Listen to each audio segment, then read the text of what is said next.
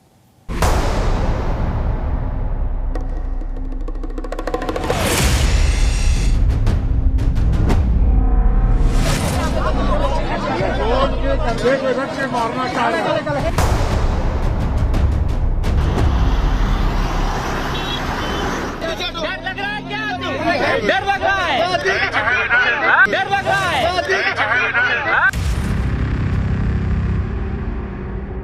साबरमती से प्रयागराज करीब 1270 किलोमीटर के सफर में कुख्यात माफिया कभी घबराया?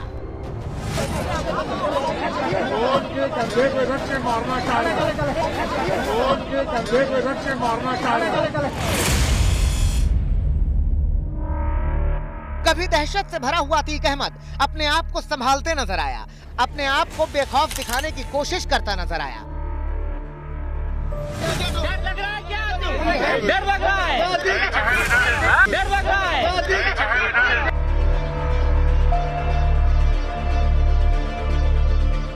लेकिन इस पूरे सफर में आज तक अतीक के साथ पल पल रहा।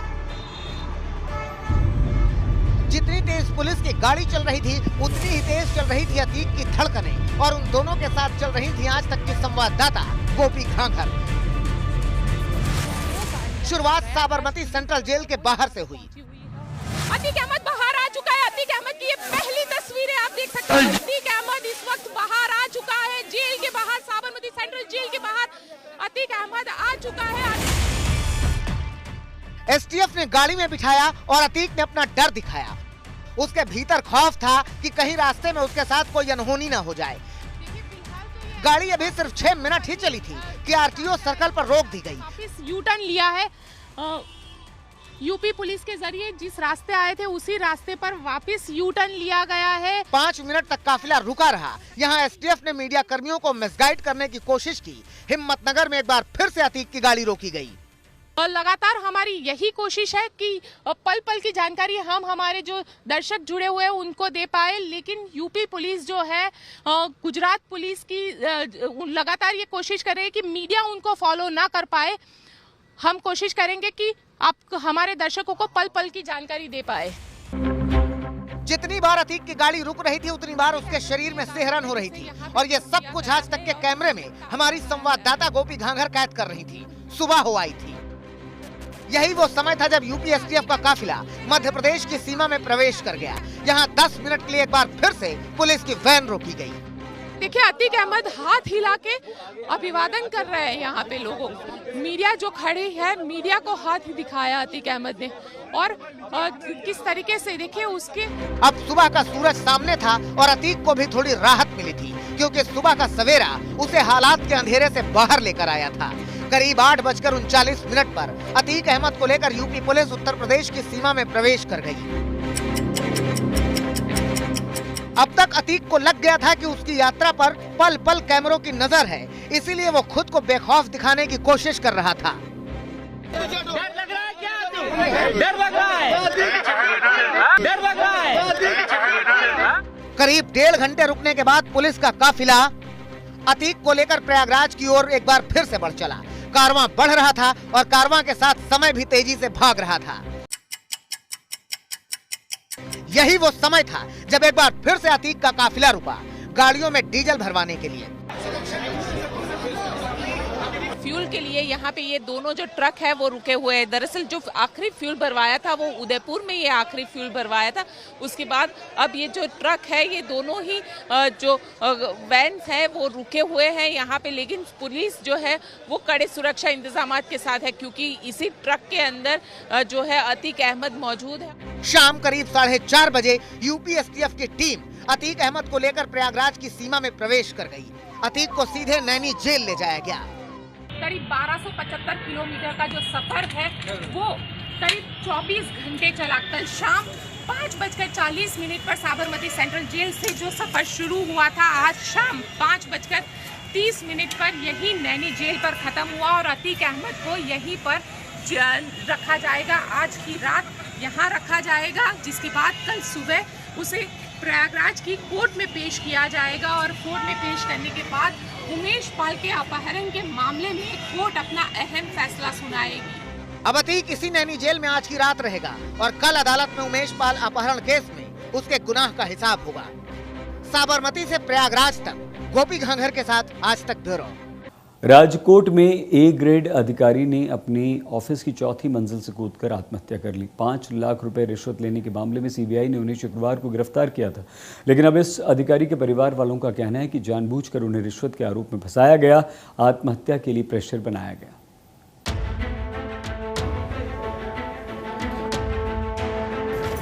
मार दिया हमारे आदमी को। जल्दी जल्दी जल्दी। कोई अधिकारी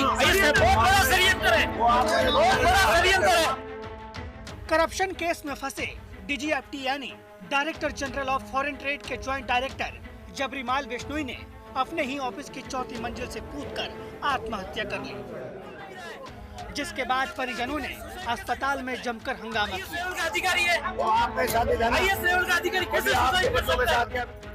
तस्वीरों में आप देख सकते हैं कि सिविल अस्पताल में कैसे एक सीबीआई ऑफिसर को घेरकर अपना गुस्सा निकाला जा रहा है। परिजनों का आरोप है कि मृतक जबरीमाल आत्महत्या नहीं कर सकते। मार दिया हमारे आदमी को। जल्दी जल्दी जल्दी।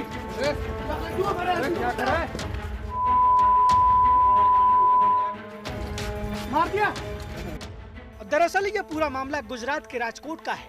सीबीआई के मृतक जबरीमाल बिश्नोई को 5 लाख रिश्वत लेते रंगे हाथ गिरफ्तार किया था। सोमवार की तड़के जब जबरीमाल को जांच के लिए डीजीएफटी दफ्तर बुलाया गया था, उन्होंने 4थी मंजिल से कूदकर आत्महत्या कर ली। वहीं परिजनों का कहना है कि जबरीमाल आत्महत्या नहीं कर सकते। तलाशी अभियान के दौरान ऑफिस के कर्मचारियों ने उन पर हमले का प्रयास किया था। 18 घंटे के बाद इस तरह की घटना होना सीबीआई का इन्वेस्टिगेशन है। रख दे दो। इतने लोग सीबीआई के काम कर रहे हैं, उसमें से एक आदमी का इस तरह मर्डर हो जाना। अकेला बैठा था या एक ही आदमी अंदर घुसा था। पूरी टीम होती है इनके पास में, सर्च वारंट है इनके पास में। इनके घर पे 5 लोग बैठे थे, हो सकता है ऑफिस में भी 15-20 लोग हों। वही बताएंगे तो साथ में थे, भागने की क्या जरूरत है उनको। अब वो आए मैदान में। ये गलत है सर, गलत है साहब, मेहनत मार दिया, गलत है, इससे ज्यादा गलत है। यहाँ पर यहाँ बच्चा बच्ची रहता है, उनको तो घर में रोड़ा हुआ है, कल से ही बंद किया हुआ है इनका। वहाँ पे कहाँ पर रहते हैं सर? यहाँ पर ही है पास में। और आप क्या लगते हैं सर? मैं रिश्तेदार हूँ। परिवार क्या कोई कंप्लेन करेगा सीबीआई के सामने? बिल्कुल करेगा, ही कंप्लेन आ रहा है, परिवार पूरा आ रहा है। मृतक जबरीमाल के परिजनों ने शव को लेने से इनकार कर दिया है। परिजनों का कहना है कि जब तक उन्हें न्याय नहीं मिलता वो पोस्टमार्टम रूम के बाहर ही बैठे रहेंगे। वहीं इस पूरे मामले में पुलिस हत्या की साजिश के आरोपों को बेबुनियाद बता रही है।